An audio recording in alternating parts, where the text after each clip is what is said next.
Soy Fernando Díaz Villanueva. Hoy es 14 de abril de 2019 y esto es La Contracrónica.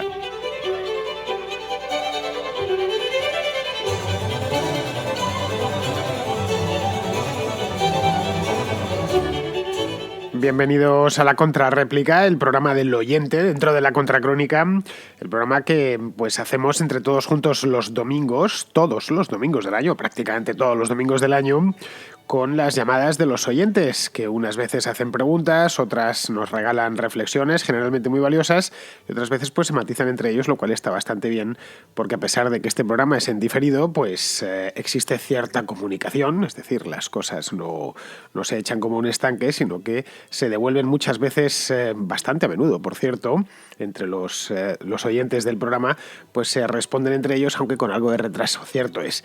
Y retraso es lo que tengo con los mensajes, bastante, por cierto, porque estoy sacando todavía mensajes de hace ya varios meses, pero que por supuesto van a ir pasando todos, excepto algunos, pues que se hayan quedado muy, muy superados por los acontecimientos. En circunstancias normales, todo mensaje que se envía al número que os voy a dar ahora, todo pasa por este programa. Aquí no solo no se censura nada, por supuesto, sino que yo valoro mucho el trabajo que os tomáis a la hora de enviar una nota de voz. Bien, estas notas de voz se tienen que enviar, como os decía, al siguiente número. Apuntadlo bien, es el 690 827909. Con el más 34 delante, en el caso de que estéis fuera de España, es decir, tengáis un teléfono móvil de por ahí, de cualquier país del mundo, pues tenéis que poner el más 34. Las llamadas tienen que ser, las notas de voz, tienen que ser de aproximadamente 1 o 2 minutos de duración. Si es muy interesante lo que nos estáis contando y sobre todo si no tiene ruido de fondo, que eso, aunque os parezca mentira, es importantísimo de cara al oyente, básicamente, no solo a mí. Yo puedo escuchar ruido de fondo, pero no me gusta que lo escuchen mis oyentes. Pues si es muy interesante os podéis tomar algún minuto más, que tampoco pasa nada. Muy bien, pues con esto vamos ya directos a la contrarréplica.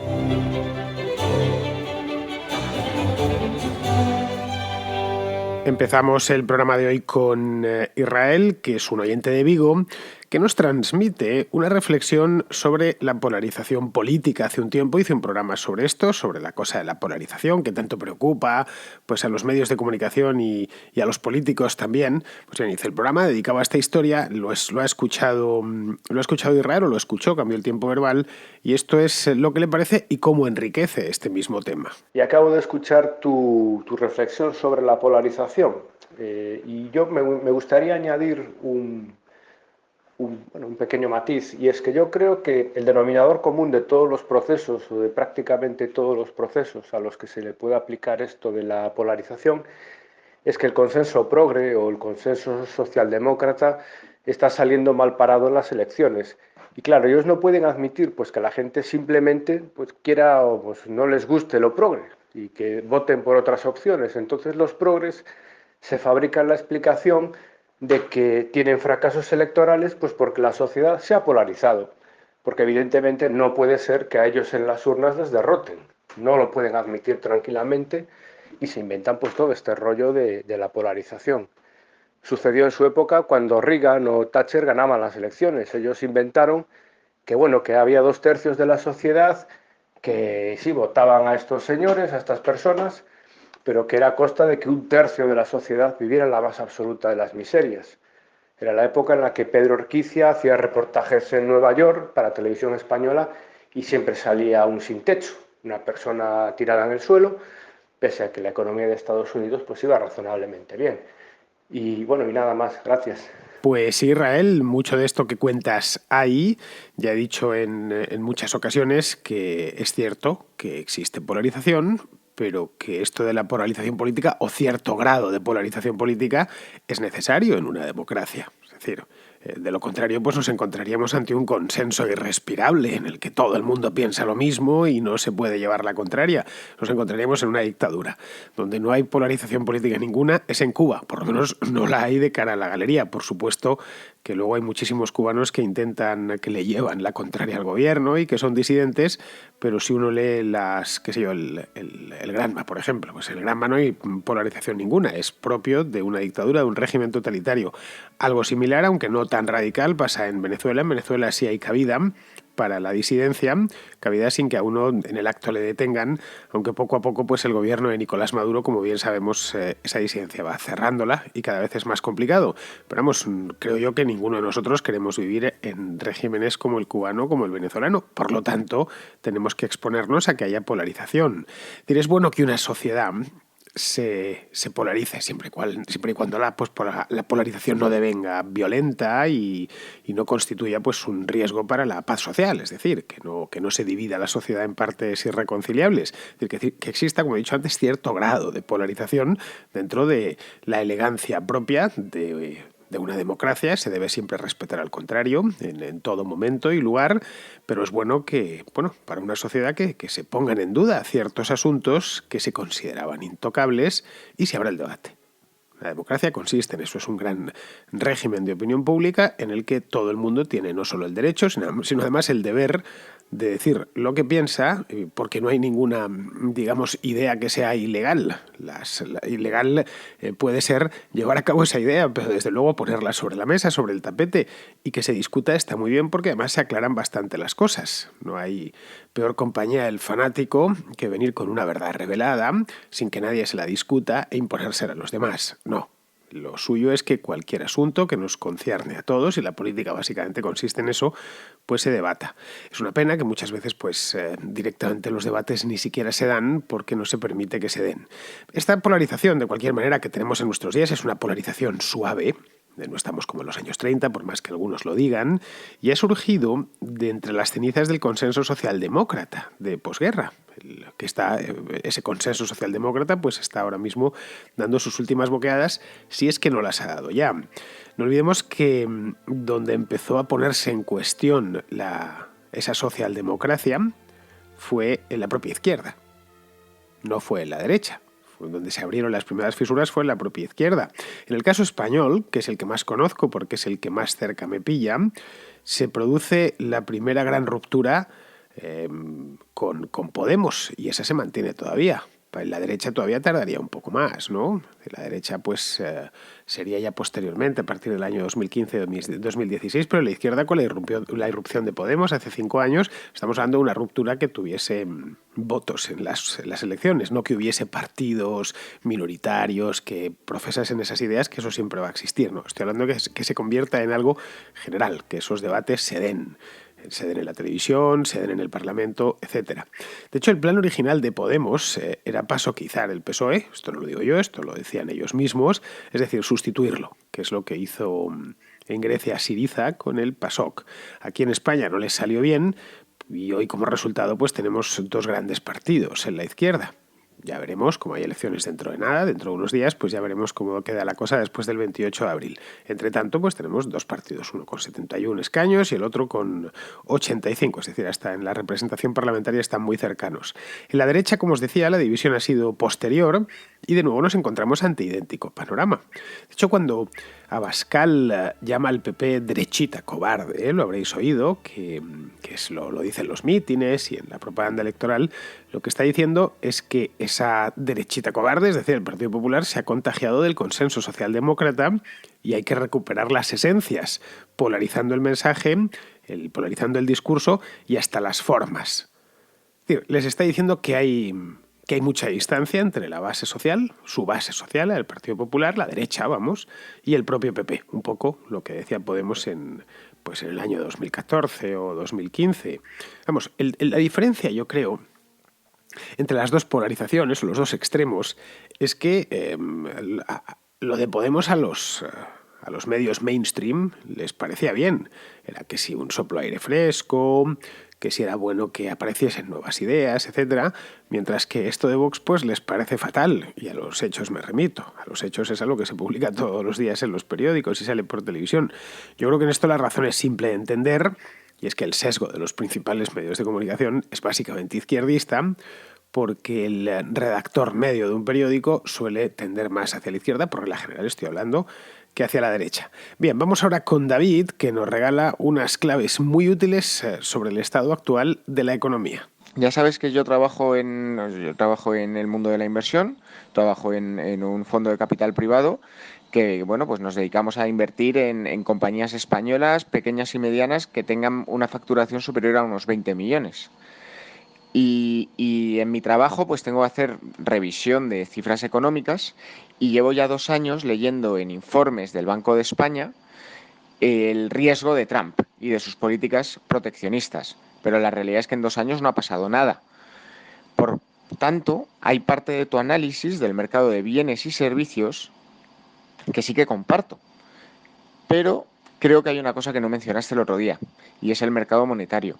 Y el mercado monetario lleva muchos años de calentamiento por políticas expansivas de los bancos centrales. Y ahora la Reserva Federal dice que sube los tipos, pero los tipos los está subiendo mínimamente y hay muchísima liquidez en el mercado. En España mismamente hay muchísima liquidez, tanto pública como privada, levantada a través de fondos como el mío, que eso está inundando el mercado. Y en algún momento esa liquidez va a empezar a drenarse. Y eso no lo comentaste. Y luego otra cosa que hay que tener en cuenta. Puede ser que el mercado de bienes y servicios, las cifras macro de Estados Unidos vayan a mejor, pero sí es verdad que hay cierto impacto en algunos sectores y habrá que ver su impacto a la larga de las políticas proteccionistas. Por ejemplo, el Brexit. El Brexit de momento no está provocando ningún problema arancelario entre la Unión Europea y el Reino Unido, pero sí está provocando un problema de mano de obra en Reino Unido. ¿Por qué? Porque europeos de Europa del Este, polacos, rumanos, ucranianos, que iban al Reino Unido a trabajar, ahora no lo tienen tan claro porque ya no son ciudadanos de la Unión Europea en el Reino Unido. ¿Eso en qué está redundando? En un incremento de los costes de mano de obra para los productores británicos, sobre todo en el sector agrario. Y eso que está provocando un incremento de las exportaciones, por ejemplo, españolas de productos agrícolas al Reino Unido. O sea, ahí tienes un impacto claro. Otro impacto claro lo tienes, por ejemplo, en el arancel que ha puesto Trump a la aceituna negra, exportada desde Europa a Estados Unidos. ¿Por qué ha hecho esto? Porque dice que, claro, que los aceituneros europeos están subvencionados por la política agraria común y que los americanos no, por tanto, para equiparar, pues pone un arancel del 40%. ¿Qué ha pasado? Que muchísimas empresas españolas no han podido ir a vender allá aceituna negra y es el principio del mercado a nivel mundial por las pizzas. ¿Y qué están haciendo? Han venido y han inundado de volumen de producto el mercado español, precios a la baja, márgenes brutos a la baja, pérdidas. Eso es otro impacto directo. Solo quería compartir contigo esta reflexión, Fernando, espero no haberme alargado mucho. Un fuerte abrazo. Pues muchas gracias, David, por todo lo que nos cuentas, que es francamente interesante. Espero que a todos los oyentes les haya parecido lo que a mí, es decir, una perlita de sabiduría. Ya sabes que yo siempre te escucho con mucha atención porque, bueno, por tu trabajo y por lo listo que eres, sobre todo por lo segundo, por lo listo que eres, pues pones el ojo allá donde a otros se nos escapa. Tienes una capacidad para ver este tipo de detalles, especialmente todo lo relativo a la economía, que es, digamos, es tu campo, que a mí me fascina. Yo la verdad es que personalmente creo que cualquier amenaza sobre la economía global, de las habituales, de las que aparecen en los informes del Banco de España, del FMI, etcétera, es decir, que si Donald Trump, que si el Brexit, etcétera, etcétera, cualquiera de estas amenazas habituales palidece ante el océano de liquidez que han ido creando los bancos centrales en los últimos años. Esta es mi opinión y ya te digo, yo lo veo desde fuera, no trabajo en un fondo de inversión, ni en banca, ni nada por el estilo. Me limito a leer los periódicos, procuro estar muy informado, saber lo que se cuece por ahí y a partir de ahí pues extraer conclusiones y creo que creo que es un problema. Es decir, con todo este dinero que ha abundado y que abunda, que esta liquidez de la que nos has hablado, pues se están financiando buenas ideas que se convierten en empresas exitosas y muy rentables en muchos casos, que fabrican o prestan servicios demandados por la sociedad, pero también toda esa liquidez o parte de esa liquidez se convierte en ideas descabelladas, que son las que habrá luego que pagar. Y aquí viene lo bueno, creo que no pagarán los que han puesto todo ese dinero en el mercado, porque siempre sucede lo mismo. Al final, estos que desde la política, desde los organismos internacionales, desde los principales bancos, se dedican a hacer, se dedican a hacer el tonto, básicamente. Bueno, no el tonto. No. Decir el tonto, la verdad es que sería ser demasiado bueno con ellos. Se dedican, como diría Taleb, a generar fragilidad en los demás, todos estos luego al final no pagan nunca nada. La verdad es que no sé cuándo acabará se agotará el ciclo actual, Pero vamos, no creo que le queden más de 2 años, teniendo en cuenta que este ciclo empieza a dar sus primeros latidos pues al rebufo de la crisis financiera. Pues va a durar más o menos hasta 2020, 2021. Es decir, que esto trasladado a la política, pues quien gane las elecciones este mes tendrá que gestionar una crisis en cuestión de, pues eso, 18 o 24 meses. Lo que desconocemos, y esto también, es que son muchas más cosas que no sabemos de las que sabemos.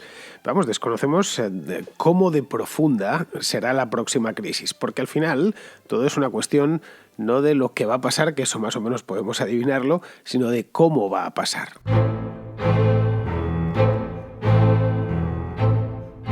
Seguimos con José Manuel, que tiene también otra reflexión. Hoy está la cosa reflexiva, la contrarréplica. Esta es muy inteligente también. Me gustaría saber tu opinión sobre un tema, o más bien sobre una expresión. Es la famosa expresión de votar con los pies. Te explico. Soy español, soy de Barcelona y tengo una hija de 25 años que vive en el Reino Unido desde hace 4 años. Se puede decir que es una emigrante, o como dice ahora la progresía, una migrante. De hecho, es una migrante de segunda generación, porque su madre, mi esposa, es dominicana y vino a España hace 27 años. De hecho, todos somos migrantes o descendientes de migrantes, porque el Homo sapiens nació en África hace unas decenas de miles de años y de ahí se fue extendiendo por todo el planeta. Pero a lo que iba. Mi hija, la verdad es que está muy contenta en la ciudad donde vive, en Leeds. Le va muy bien y dudo mucho que alguna vez quiera volver a España. Gracias a las nuevas tecnologías estamos en contacto prácticamente a diario. Ella viene en verano, en Navidad y mi mujer y yo vamos allí siempre que podemos. Lo cual, todo esto me lleva a una reflexión. Tenemos en España, según todas las encuestas, la juventud más anticapitalista de Europa. Muchos son votantes de Podemos, son rebeldes, inconformistas y están en contra del malvado capitalismo salvaje que nos domina. Pero casualmente, cuando tienen que ir a otro país para buscar un futuro mejor, pudiendo disfrutar de paraísos socialistas como Cuba o Venezuela, pues bueno, parece que se sacrifican y eligen infiernos capitalistas como Alemania, Irlanda, Reino Unido, y se ven obligados a aceptar sueldos que triplican los sueldos de España.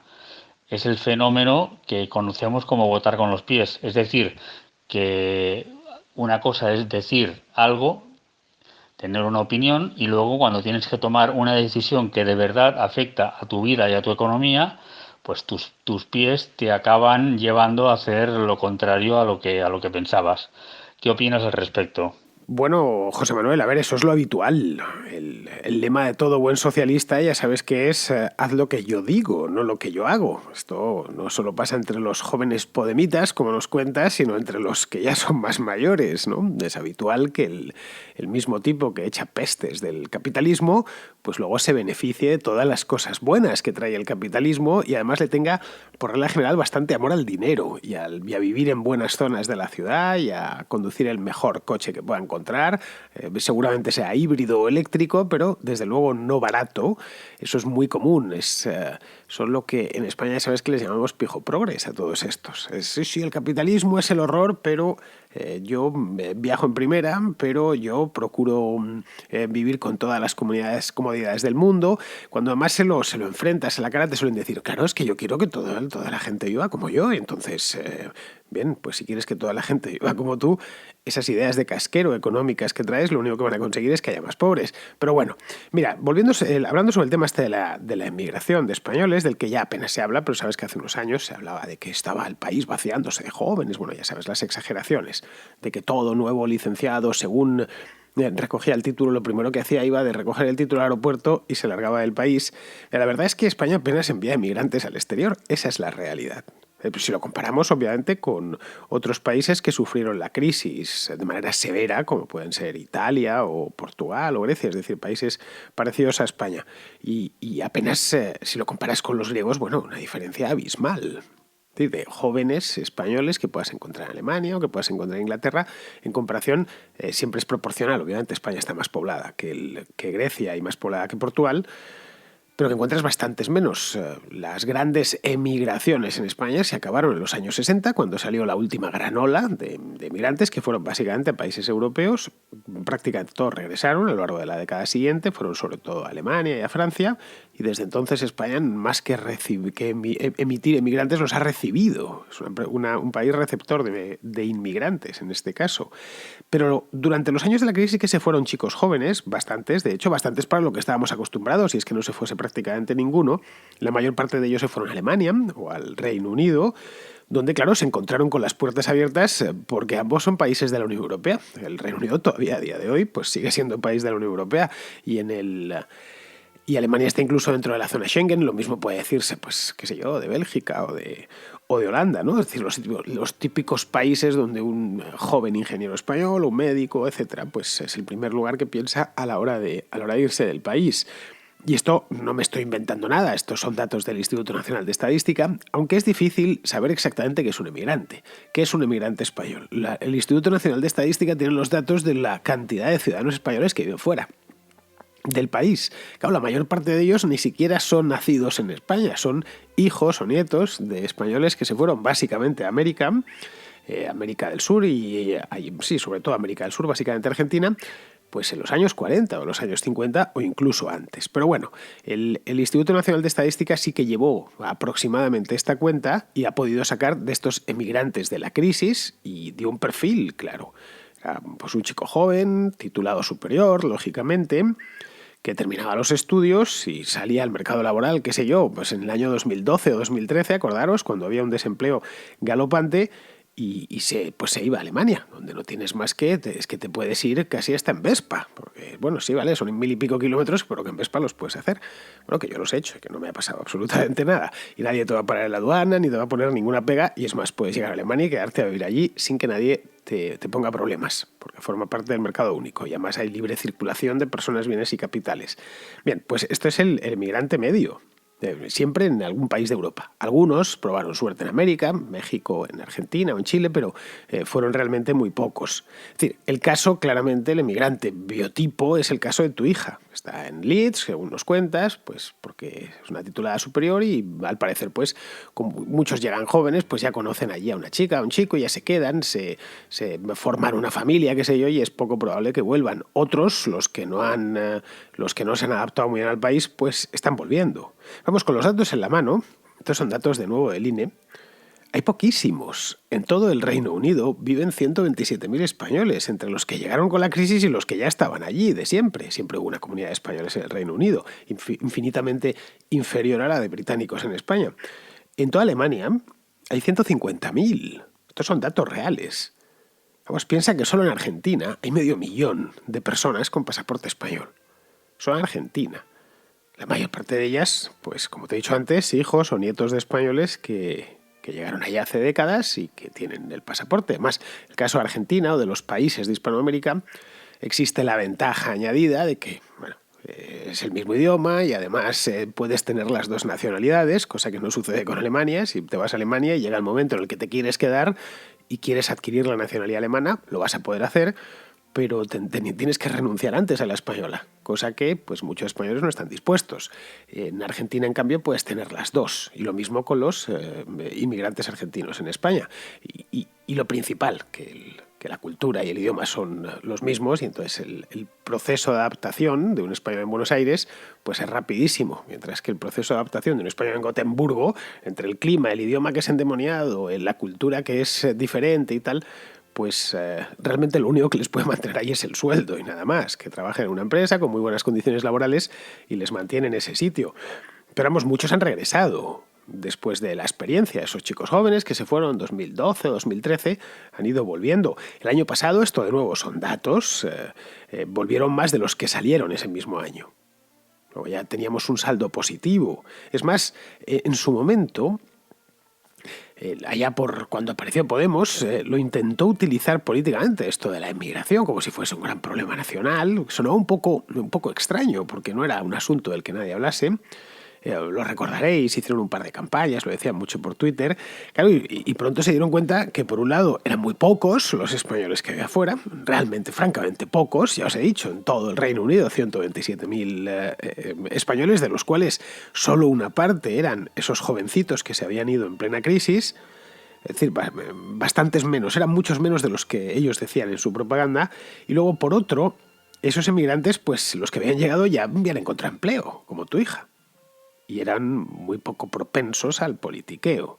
Es decir, en el podemismo juvenil de esa época, pues había un elemento de cabreo importante. Eso es algo que ya sabíamos todos. Es decir, el chico recién licenciado que no encontraba trabajo en 2011 o en 2012 y se enfadaba. Y entonces aparecieron estos tipos prometiéndoles el oro y el moro. Era el público perfecto para venderles el paraíso y decirles que la culpa de sus problemas eran de otros. Especialmente de otros como los muy ricos, los bancos, etc. Los más prácticos dijeron, vale, sí, me lo creo, te lo compro, pero entre tanto lo que voy a hacer es, como soy ingeniero de caminos y aquí ya no se construye ni un camino de cabras, pues me voy a ir a Dubái a ver si allí, que se está haciendo aquello, pues encuentro empleo. Encuentran empleo en Dubái y ya se quedan. O la verdad es que vivir en el Golfo Pérsico hay que echarle mucho valor o ganar mucho dinero, pero en el sur de Alemania se vive muy bien y si una vez aprendido el idioma y tal, no te digo ya si encuentras novia allí, te casas y demás, pues tampoco está tan lejos. De hecho, como supongo que sabrás, Londres está bastante más cerca de Barcelona que Santa Cruz de Tenerife, así que no estamos hablando de grandes distancias. Pero bueno, el hecho es que muchos de estos emigrantes, según llegaron a Alemania y ganaron su primer sueldo, pues se les acabó la indignación. Y cuando no estaban indignados, pues estos de Podemos no podían pescar en ningún sitio. Así que el asunto de los emigrantes lo abandonaron rápido. Muy bien, vamos a seguir. Vamos ahora con Eduardo, que quiere responder a otro oyente, se llama Pedro, que un oyente hace ya un tiempo que llamó en un programa, en una contrarréplica, y Pedro llamó para denunciar la hipocresía de los liberales que defienden la unidad de España. Bien, pues la contrarréplica, nunca mejor dicho, se la quiere dar Eduardo. Me gustaría decirle que no debe confundir, él y otros como él que confunden, los derechos de un supuesto pueblo catalán, los derechos de un colectivo, con derechos individuales. No debería de confundirlos. Y ese es el problema que tienen muchos de los nacionalistas que le echan en cara a los liberales esto, de defender la unidad de España, le echan en cara esto. Porque un proyecto colectivista, un proyecto nacionalista, y lo ha habido en la época moderna, tendría más o menos sentido siempre y cuando la población de un lugar estuviera sometida y no tuviera derechos civiles, como podía ser, por ejemplo, la Revolución Americana, donde los americanos tenían muy pocos derechos sobre la política del Imperio Británico y, por lo tanto, no tenían, cuando les ponían regulaciones o impuestos, no podían quejarse, no podían decir nada. Eran ciudadanos de segunda. Por lo tanto, la Revolución Americana tenía un sentido muy profundo de defensa de los derechos individuales que estaban siendo conculcados por el Imperio Británico. Pero en este caso no. En este caso, los catalanes individuales, ellos no tienen conculcado ningún derecho, y si lo tuvieran, tienen avenidas, tienen cámaras, pueden votar, pueden presentarse a las elecciones y están representados de mejor o peor modo. Eso es otro debate sobre la democracia representativa y todo esto. Pero digamos que son iguales que el resto de los españoles. Y ese es el problema, que confunden su derecho individual. Ellos como catalanes tienen derecho a, pues eso, a lo que quieran. Pueden promocionar su cultura, su lengua y todo lo demás, pero eso no quiere decir que ellos demanden que un ente colectivo como Cataluña surja y tenga una entidad individual, como si fuera una persona que no le dejan votar, el ente pueblo catalán. Esa es la trampa colectivista de los nacionalistas. Y es por eso que los liberales españoles defendemos la unidad de España, porque creemos que España, como ente político, tiene sus taras, pero es un Estado liberal y, por lo tanto, es un Estado donde se defienden los derechos individuales, y será mejor o peor, nos podrá gustar más o menos, pero esa es la realidad. Esa es la realidad. Sea monarquía, sea república, eso es lo de menos. Un saludo. Bueno, Eduardo, ya lo dije en aquel programa, se puede defender la unidad de España y ser independentista y a la vez ser liberal. Es decir, Yo puedo ser gran defensor de la unidad de España y ser liberal, o puedo ser defensor de que se independice Cataluña o se independice el distrito de Chamberí y a la vez ser liberal. Pasa un poco con esto como con lo de la monarquía y la república. Se puede ser liberal monárquico y liberal republicano, no hay ningún problema. Lo que no se puede ser, o al menos creo yo, es liberal y nacionalista a la vez. Eso es complicado. Ambas cosas son complicadas de sobrellevar. No independentista, nacionalista. Nacionalista en el sentido riguroso del término. El decimonónico, ¿no? Este que antepone la nación como colectivo amorfo, que tiene un destino en lo universal, que diría José Antonio Primo de Rivera, y que antepone esto a cualquier otra consideración. Y se lo quiere hacer pasar a los demás por encima. Bien, en este caso, Cataluña, me consta que hay liberales independentistas, pero son una exigua minoría, porque la bandera de esa causa la enarbola la izquierda, la extrema izquierda, y nacionalistas tipo Torra o Puigdemont, que han endiosado la idea de Cataluña y se la quieren imponer a todos. Y cuando digo la extrema izquierda o la izquierda, no hay más que ver los partidos. Estamos hablando de partidos como la CUP o como Esquerra Republicana. Y el tipo de lenguaje que tienen. De nuevo, no me estoy inventando nada. Estoy tratando de hacer una lectura de la realidad lo más fidedigna posible. Es decir, que el independentista catalán hoy por hoy es muy poco liberal, de promedio. Pero es que no puede serlo, con ese colectivismo atroz, con esa emocionalidad en la que ha devenido todo esto, ¿no? O, no sé, es una emocionalidad flor de piel, a poco que uno lo mire de manera serena. Y ese nulo respeto por el que disiente, eso tiene muy poquito, pero muy poquito nada de liberal. Bien, vamos ahora con otro oyente, se llama Rafa, es de Sevilla y quiere contestar de nuevo, quiere hacer una contrarréplica a un oyente llamado Antonio que en su momento, de esto hace ya unos meses, nos preguntó por el decrecentismo. Bien, pues Rafa le quiere dar cumplida respuesta. Quería recomendarle los vídeos de YouTube de Carlos Taibo Arias, que es un profesor de Ciencias Políticas de la Autónoma de Madrid y que es el mayor defensor, creo yo, en España del decrecentismo. Tiene varios vídeos de YouTube y también tiene algunos libros publicados sobre el asunto, aunque yo no me los he leído. Pues eso, que se fijen las barbaridades que propone este hombre desde toda su buena fe, pero unas barbaridades, porque el decrecentismo no es otra cosa que la apoteosis izquierdista de pensar que la solución de los problemas de la injusticia, de la injusta redistribución de la riqueza en el mundo, no es igualar por arriba, es decir, que los países pobres se igualen en nivel de vida a los países ricos, sino justo al revés, es decir, que los países ricos promuevan un proceso de regresión económica productiva y regresemos todos a la época de las cavernas para que haya una igualdad, pues eso, por lo bajo, por lo más bajo y así todo arreglado, ¿no? Es una barbaridad, a mí me da miedo, o sea, que se defiendan esas teorías me da miedo porque, en fin, porque puede llegar a ocurrir y es que sería una aberración absoluta. Porque va contra la evolución, contra el progreso y contra todo. Pues nada, y lo dejo por si alguien quiere ponerse con Taibo y sus extravagancias sobre esto del decrecentismo. Yo ya di en aquel momento mi opinión sobre esta historia, es muy parecida a la tuya, por cierto, Rafa. Pero vamos, respecto a lo que comentas de que te asusta que estas teorías se lleven alguna vez a la práctica y nos vayamos todos a freír puñetas, descuida, de verdad, en serio te lo digo. Son cosas para una minoría de profesores universitarios con exceso de tiempo libre que a lo más que convencen es a unos cuantos estudiantes, es simple. Y muchos de estos estudiantes, según se enfrentan al mundo, pues se les olvidan estas teorías. De cualquier modo, esto del decrecentismo ya ha existido, no con ese nombre, pero ya ha existido. Este es el ideal de pobreza voluntaria y no es nuevo. Ya se ha ensayado otras veces. En la Edad Media Europea, por ejemplo. Los cátaros clamaban contra las riquezas y el enriquecimiento. Pues a ellos les movía obviamente una razón religiosa, bueno, aunque a los actuales del decrecentismo casi podríamos decir que también lo suyo es parareligioso, por lo menos. Ellos venían a decir que Cristo había sido pobre y que habló en nombre de los pobres, ¿sabes? Bienaventurados los pobres, etc. Luego no había nada malo en la pobreza, sino que todos teníamos que ser pobres para emular al mismo Cristo. Evidentemente con los cátaros no funcionó. Hice, por cierto, una contrahistoria hace ya bastante tiempo sobre esto de los albigenses, toda la herejía, cómo se eliminó esta herejía.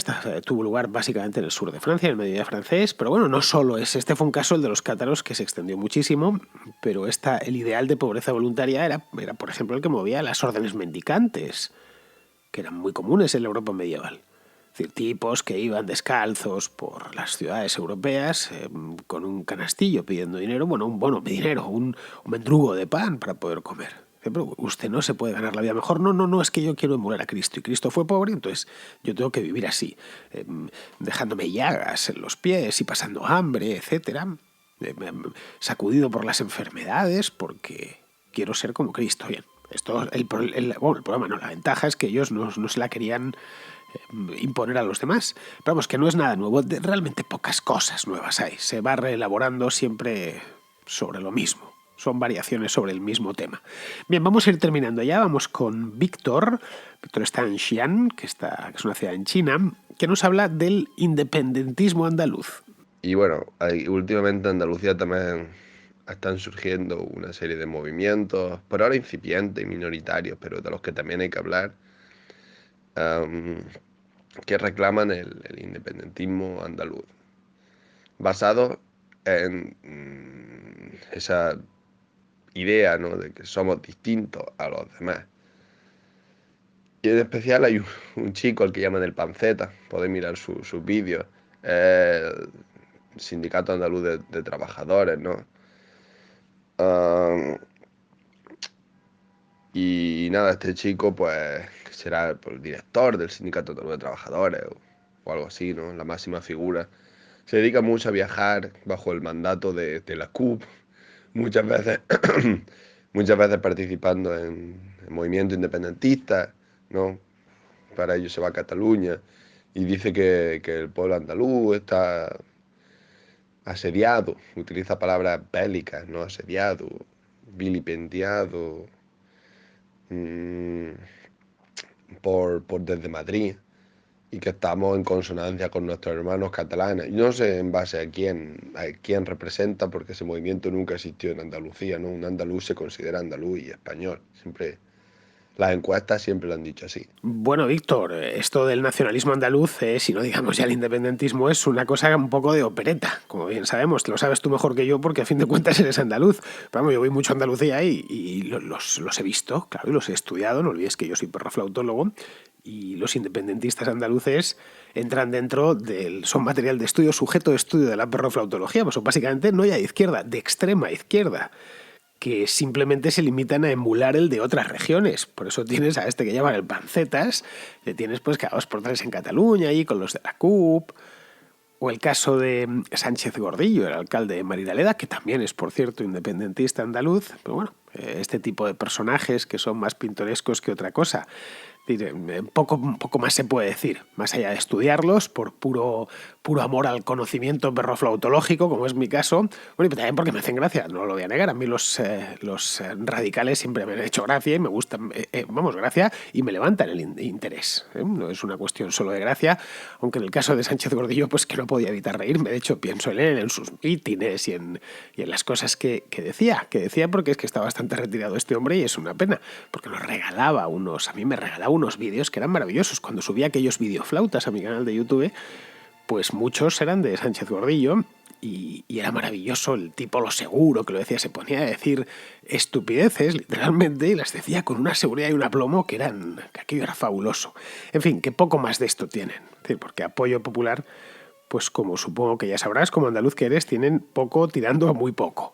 Muy bien, queridos amigos, pues con esto terminamos ya la contrarréplica de hoy. Ya sabéis, mañana será lunes y los lunes habrá contracrónica normal. La contracrónica de diario, podríamos llamarla. Yo estaré aquí para poder hacer esta contracrónica, que a fin de cuentas soy el presentador del programa y espero que vosotros estéis al otro lado para escucharla. Así que, dicho esto, me despido de todos vosotros. Hasta mañana.